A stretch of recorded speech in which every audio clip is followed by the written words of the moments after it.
Halo semuanya, kali ini kami dari kelompok 2 akan membahas proyek dari mata kuliah Statistika Matematika. Adapun kami dari kelompok 2 yaitu saya sendiri adalah Isaura Maria Asumta Silaban dengan NIM 4211111020 bersama rekan saya Candi Krisna Martua Siahaan dengan NIM 4213111082. Dengan dosen pengampu yang kami hormati adalah Ibu Arna Ritonga SSI MSI. Adapun proyek kami yaitu pemanfaatan SPSS sebagai media pembelajaran interaktif. Nah, jadi dalam era digital yang terus berkembang, peningkatan kompetensi statistik menjadi aspek kritis dalam pendidikan. Statistik sebagai salah satu cabang ilmu matematika memiliki peranan penting dalam berbagai disiplin ilmu dan aplikasinya dalam kehidupan sehari-hari. Namun, tantangan yang muncul adalah bagaimana memfasilitasi pemahaman konsep statistik yang sering dianggap kompleks dan abstrak oleh siswa. Dalam rangka meningkatkan kemampuan statistik siswa di sekolah, pemanfaatan teknologi informasi khususnya software statistical package for the social science atau SPSS dapat menjadi solusi inovatifnya. SPSS sebagai alat analisis data yang populer tidak hanya membantu dalam pengolahan data statistik, namun juga dalam memahami dan menerapkan konsep-konsep statistik melalui praktik langsung. Namun penggunaan SPSS ini masih terbatas karena kurangnya sumber daya dan fasilitas yang memadai, serta kebutuhan akan pendekatan yang sistematis dalam mengintegrasikan SPSS ke dalam kurikulum. Oleh karena itu, kami membuat ide yaitu merancang dan menerapkan strategi yang efektif dalam pemanfaatan SPSS sebagai media pembelajaran interaktif dengan harapan dapat meningkatkan kemampuan statistika siswa dan mendorong pemahaman yang lebih mendalam tentang materi statistik. Nah, jadi aplikasi SPSS merupakan sebuah aplikasi yang dapat digunakan untuk mengelola data statistik. Data tersebut yang nantinya akan dimasukkan ke dalam aplikasi dan dianalisis untuk mendapatkan hasil yang kita inginkan. SPSS menyediakan menu yang ada pada Windows antara lain File, Edit, View, Data, Data Transform, Analyze, Graph, Unilist, Windows, dan Help. Nah, dengan bantuan Microsoft Excel maupun SPSS, siswa dapat melakukan eksplorasi berbagai macam persoalan statistika dan dapat dijadikan sebagai pedoman untuk mencocokkan hasil perhitungan manual yang hasilnya lebih akurat dan lebih cepat mendapatkan jawaban yang diinginkan. Nah, jadi dalam video ini kami akan membahas tentang uji ANOVA dengan menggunakan aplikasi SPSS yang akan dibahas oleh rekan saya. Halo teman-teman, di video ini aku, Candi Siahaan, akan mempraktikkan atau mendemonstrasikan penggunaan aplikasi SPSS untuk menguji data dengan metode 2ANOVA. Jadi, sebelumnya, contoh kasus yang akan kita uji itu adalah seorang peneliti ingin mengetahui apakah terdapat perbedaan hasil belajar matematika siswa di SMP berdasarkan jenjang pendidikan terakhir orang tuanya dan jenis kelamin siswa tersebut. Nah, jadi ada dua variabel faktor ya yang ingin kita perhatikan, yaitu jenis kelamin. Nah, kita gunakan pengkodean yang terdiri dari dua kategorial, yaitu jenis kelamin laki-laki dan perempuan. Sedangkan untuk jenjang pendidikan orang tuanya kita ada 3 kategorial, SMP, SLTA, dan PT. Jadi langsung saja kita masuk ke aplikasi IBM SPSS untuk menginput data yang sudah kita susun ini, yang sudah saya dapatkan ini untuk diolah menjadi untuk diuji 2ANOVA. Jadi aku bagi layar yang ke kiri, yang sebelah kiri itu adalah data yang akan kita uji, dan layar sebelah kanan adalah tampilan SPSS. Jadi ini tampilan SPSS teman-teman. Kita masuk ke variable view-nya. Di bagian variable view kita masukkan nih variable faktornya apa aja. Pertama itu ada jenis kelamin. Kita pakai pengkodean jenis karena di SPSS itu dia tidak bisa menggunakan spasi pada bagian name. Kemudian hasil belajar kita pakai pengkodean hasil, dan jenjang pendidikan orang tua kita pakai kata jenjang, kode ke jenjang. Nah, kita atur formatnya karena berdasarkan data tidak ada angka desimal, maka kita bikin desimalnya itu di angka 0. Jadi dia cukup dengan satuan atau bilangan bulat. Nah, di label ini kita masukkan nama yang sebenarnya atau pengkodean itu kan seperti mewakili gitu. Jadi kita di sini menjelaskan apa sebenarnya masuk kode jenis itu. Jadi jenis itu maksudnya kan jenis kelamin. Kemudian di hasil adalah hasil belajar matematika siswa SMP. Kemudian siswa hasil belajar matematika siswa ada 3 kategori ya. Oh ya, SMP. Nah, pas untuk dependent variable. Nah, kemudian berikutnya variabel jenis kelamin. Nah, karena kita menggunakan metode kategorikal, data kategorikal, maka di bagian value wajib kita isi di kategori kategorialnya. Pertama kan jenis kelamin ada 2 kategorial, yaitu laki-laki dan perempuan. Dan maka kita masukkan value-nya. Pada bagian value kita masukkan pengkodeannya, yaitu kode 1, ini di bagian jenis kelamin, yaitu laki-laki. Kita klik laki-laki, kita ketik laki-laki, kita add. Nah, yang kategori 2 perempuan nih, kita ketik 2, kemudian kita ketik perempuan, add berdasarkan data. Jadi kita harus sesuaikan juga teman-teman dengan data yang sudah kita dapatkan ini. Oke. Kemudian untuk value yang kedua di bagian jenis kelamin, sorry teman-teman, di sini ada kesalahan ternyata. Jenjang pendidikan, maaf, saya tidak perhatikan. Di bagian jenjang pendidikan ada 3 nih teman-teman, ada SMP, SLTA, dan PT. Maka value-nya 1 kita masukkan adalah SMP, 2 adalah SLTA, 3 adalah PT. Oke, kita oke kan? Nah, karena value-nya sudah selesai dan juga desimal udah, label udah, name udah kita masukin, berarti sudah selesai. Sekarang kita input data ke aplikasi IBM SPSS-nya. Kita masuk ke tab data view. Nah, kita masukkan berdasarkan variabel atau berdasarkan head-nya ya. Jadi kalau di sini jenis, artinya ini kan jenis kelamin. Kita masukkan bagian jenis kelamin teman-teman. Kita masukkan SMP. Oke. Kita masukkan SLTA. Oke. Kita masukkan sekarang PT. Harus dipastikan ya teman-teman, datanya itu harus sesuai supaya data yang kita uji itu valid, sehingga kasus bisa kita dapatkan jawabannya. Nah, di bagian hasil kita masukkan pengkodeannya juga. Hasil ini angkanya.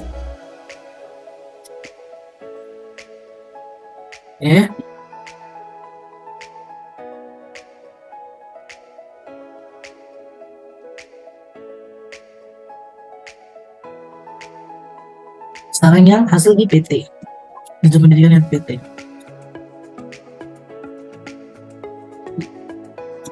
Oke, kita langsung aja ya ke bagian jenjang pendidikan. Jadi jangan salah teman-teman, pengkodeannya harus diperhatikan. Pengkodean untuk jenis kelamin, jenjang pendidikan, dan juga hasil belajar. Jangan bagian jenis kelamin, kode jenis kelamin kita masukkan ke jenjang pendidikan. Memang pengkodeannya sama-sama angka 1, 2, 3 dan 1, 2. Jadi kalau sempat salah nanti dia tidak sesuai. Nah, sebenarnya kita bisa buktikan sih apakah data yang kita masukkan itu benar atau tidak. Jadi kita lihat nih, jenis kelamin laki-laki. Oke, ini dia. Laki-laki dengan hasil 60. Oh, kita perhatikan sebelah sini hasil belajar. Laki-laki hasil belajar 60. Dia berada di jenjang, orang tuanya berada di jenjang pendidikan SMP. Oke, pas. Kita masuk ke perempuan. Dengan nilai hasil belajarnya adalah 80. Berarti jenjang pendidikan orang tuanya SMP. Apakah benar? 80 SMP. Betul. Gitu. Jadi data yang kita uji ini valid ya, berarti dia tidak ada kekeliruan. Sedangkan kita karena data sudah kita input semua, kita hanya fokus ke bagian aplikasi SPSS sekarang. Nah, jadi bagian value tadi yang kita masukkan penginputan kode-kodean itu bisa menampilkan angka yang kita masukkan menjadi data sesuai dengan kategori yang kita pilih tadi. Jadi kebetulan kan nggak mungkin nih kita menginput data 1, 2, 3, 1, 1, 1, 1. Jadi kan kita bingung.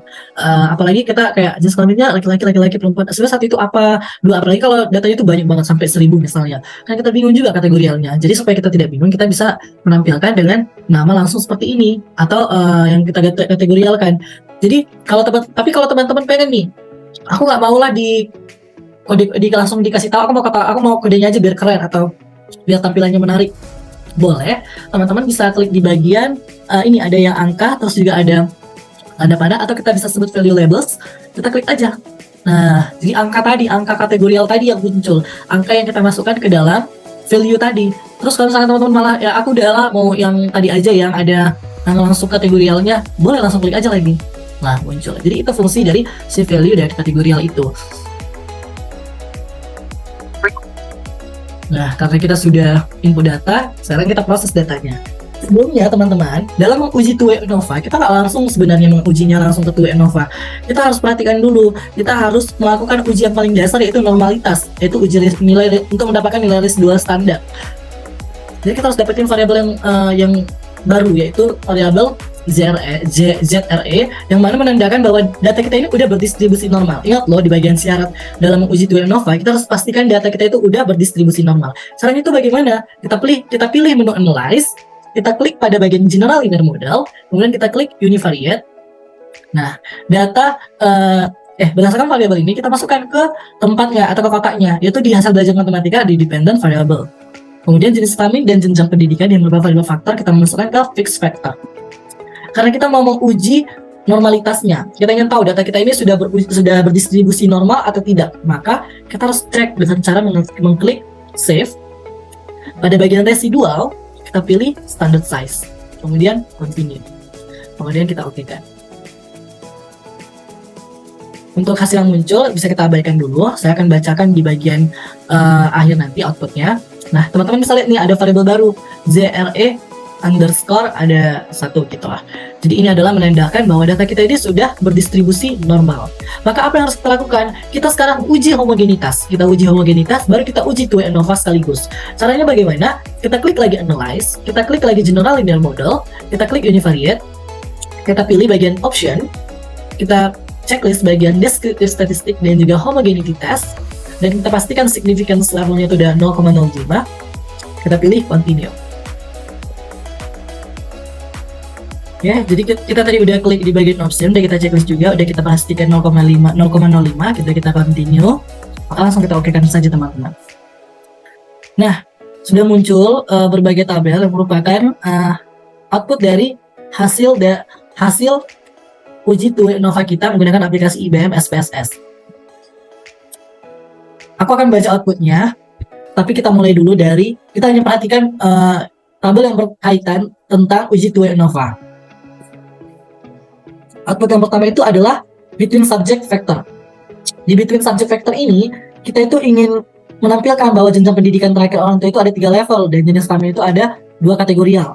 Jadi maksudnya itu kan kita di sini dia hanya menampilkan bentuk data kita. Jadi kalau teman-teman ingin memasukkan data secara random atau teman-teman menginput data yang acak atau tidak jelas, teman-teman bisa tahu jumlahnya dan juga kategorialnya berdasarkan tabel between subject factor, dimana kalau jenis kelamin itu ada 2 kategorial, laki-laki dan perempuan, dimana data ke laki-laki itu ada sebagai 21 dan perempuan itu 21, begitu juga dengan jenjang pendidikan. Kita masuk ke output kedua, yaitu descriptive statistic. Di bagian descriptive statistic, kita itu hanya ingin mengetahui nilai rata-rata atau MENS, yaitu hasil belajar matematika berdasarkan jenjang pendidikan terakhir orang tua dan jenis kelamin siswa. Jadi di sini teman-teman hanya ingin melihat band-nya aja dan bisa bandingin juga sih. Kayak misalnya nih, dependent variable itu kan hasil belajar matematika siswa SMP. Maka pada bagian jenis kelamin, misalnya kita ambil yang perempuan deh. Dengan jenjang pendidikan perguruan tinggi, rata-ratanya itu ada 84,29. Dan itu lebih tinggi ternyata dengan yang jenis kelamin laki-laki di perguruan tinggi, dengan orang tuanya itu jenjang pendidikan perguruan tinggi juga 78,57. Berarti kan lebih tinggi yang untuk perempuan di perguruan tinggi daripada di laki-laki di perguruan tinggi. Itu untuk deskriptif statistik. Kita masuk ke output berikutnya adalah Levens test atau uji homogenitas. Ini yang kita lakukan tadi, uji homogenitasnya. Jadi kita di sini bisa lihat ya, kalau berdasarkan SPSS, kalau nilai signifikan itu berada di atas 0,05, maka dia menandakan bahwa data tersebut homogen. Nah, kita lihat di Levens test of equality of error variance-nya untuk data uji hasil belajar matematika siswa di SMP, rata-ratanya itu adalah 0,536 untuk Levens statistik dengan signifikan 0,748. Ini menandakan apa? Berarti 0,748 lebih besar daripada signifikan 0,05, yaitu standarnya, yang menandakan bahwa data kita ini atau variabel hasil belajar matematika siswa di SMP adalah homogen. Maka kita bisa asumsikan uji homogenitas dalam uji 2 ANOVA kita di data ini adalah terpenuhi. Itu fungsi dari Levens test of equality of error variance. Oke. Output keempat, test of between subject effect. Nah, di data ini, di tabel ini, sebenarnya ini adalah tabel yang cukup penting, karena tabel ini kita mengetahui uji penelitian ini atau bisa menjawab perumusan masalah yang kita susun. Jadi sebenarnya kan penelitian ini kita lakukan, pengolahan data ini kita lakukan untuk menguji dengan 3 tujuan, yaitu pertama, kita ingin tahu ada nggak sih atau apakah ada perbedaan hasil belajar matematika siswa berdasarkan jenjang pendidikan terakhir orang tuanya. Itu untuk variabel pertama berarti. Kemudian kedua, kita ingin uji apakah ada perbedaan hasil belajar matematika siswa ini sendiri berdasarkan jenis kelamin siswanya. Berarti itu variabel keduanya. Dan yang ketiga, kita ingin tahu apakah ada interaksi kedua variabel ini, atau apakah ada interaksi antara jenjang pendidikan orang tua terakhir orang tua siswa dengan jenis kelamin ke hasil belajar siswa tersebut. Jadi kita bisa jawab itu dari mana? Dari tabel ini tentunya. Bisa kita perhatikan bahwa untuk nilai yang kita perlu tahu dulu sebenarnya. Kalau nilai signifikannya di bawah 0,05 berarti menandakan ada nih perbedaan hasil belajar matematika siswa berdasarkan variabel faktor tersebut. Kemudian kalau misalkan signifikannya di atas 0,05 nggak ada perbedaan hasil belajar matematika siswa ke variabel itu. Jadi pertama kita perhatikan dulu di bagian source, kemudian kita cek signifikansinya. Di bagian source ini kita tahu ya, kalau ternyata jenis kelamin memiliki nilai signifikansi 0,685. Artinya apa? Artinya bahwa 0,685 itu ada di atas 0,05 atau lebih dari 0,05. Artinya kita bisa simpulkan nggak ada atau tidak ada perbedaan hasil belajar matematik siswa berdasarkan jenis kelamin siswa tersebut. Nah, untuk variabel kedua, jenjang pendidikan orang tua, dia itu memiliki signifikansi 0,00 yang jelas berada di bawah 0,05. Berarti ada perbedaan hasil belajar matematika siswa dengan jenjang pendidikan terakhir orang tuanya. Kemudian yang ketiga, dia itu adalah interaksi ya, kaitan dua variabel, yaitu jenis kelamin dan jenjang ke dependent variabelnya hasil belajar matematika siswa SMP, tapi dengan signifikan 0,490. Artinya apa? Dia berarti lebih besar dari 0,05 yang menandakan tidak ada interaksi antara jenjang pendidikan orang tua dengan jenis kelamin itu sendiri ke hasil belajar matematika siswa. Simpelnya gini, simpelnya. Jenjang pendidikan nggak pengaruh ke hasil belajar siswa itu. Mau orang tuanya SMP, SMA, atau perguruan tinggi, tamatannya, ya siswanya nggak masalah di bagian hasil belajar. Sedangkan kalau jenis kelamin, dia mau laki-laki atau perempuan, ada pengaruh. Mungkin laki-laki jauh lebih kreatif atau perempuan jauh lebih pintar, itu kita nggak tahu karena itu di luar konteks dari penelitian, tapi pasti ada pengaruh dan ada perbedaannya itu. Nggak selamanya laki-laki dan perempuan itu ada sama aja, tapi ada itu pasti perbedaannya. Kemudian yang kalau misalkan jenis kelamin dan jenjang orang tua digabungin, misalnya laki-laki dan orang tuanya itu tamatan perguruan tinggi, walaupun dia perempuan, tapi orang tuanya tamatan pendidikan SMP, itu nggak ada pengaruh. Mau dia laki-laki orang tuanya pendidikan SMA, mau dia perempuan orang tuanya pendidikan SMP, itu nggak ada pengaruh ke hasil belajar matematika siswa SMP. Jadi itu teman-teman kesimpulan dan jawaban dari rumusan masalah kita pada penelitian ini. Jadi aku ingin kasih tahu beberapa pertanyaan yang sering ditanyakan terkait uji two-way ANOVA. Ada 2 pertanyaan biasanya. Pertama itu, gimana kalau misalkan data kita nggak distribusi normal nih? Ya tadi kan distribusi normal. Kalau ternyata enggak, kita harus ngapain? Berarti kalau dia tidak distribusi normal, kita nggak perlu dong ngelakuin yang namanya transformasi data. Karena uji normalitas ulang menggunakan data karena kita harus menguji normalitas ulang lagi data kita dengan cara menggunakan transformasi. Kemudian kedua, kalau misalkan hasil pengujian data transformasinya itu nggak normal juga, artinya udah kita uji nih pakai data transformasi dari data transformasi kita, tapi tetap aja nggak normal. Berarti intinya kalau dia tidak normal, kita tetap nggak bisa lakukan uji two-way ANOVA karena asumsi normalitas itu nggak terpenuhi. Artinya kan ada dua langkah. Pertama kita harus uji normalitas, kedua kita harus uji homogenitas dan two-way ANOVA-nya sekaligus. Kalau langkah pertama aja dia gagal, nggak bisa dia naik ke langkah kedua. Berarti kita harus melakukan, tapi bukan artinya data itu nggak bisa diolah teman-teman. Kita bisa melakukan uji yang lain, yaitu dengan melakukan statistik non-parametrik, yaitu uji Friedman. Jadi teman-teman, itu adalah penjelasan saya dan praktikum saya terkait mengenai uji two-way ANOVA. Semoga ilmu yang saya sampaikan bisa bermanfaat. Teman-teman boleh berikan kritik yang membangun dan saran-saran yang bagus untuk kedepannya saya bisa membuat video lebih baik. Dan juga terima kasih sudah menonton sampai habis. Saya Candi Sihan izin pamit undur diri. Sekian dan terima kasih. Sampai jumpa.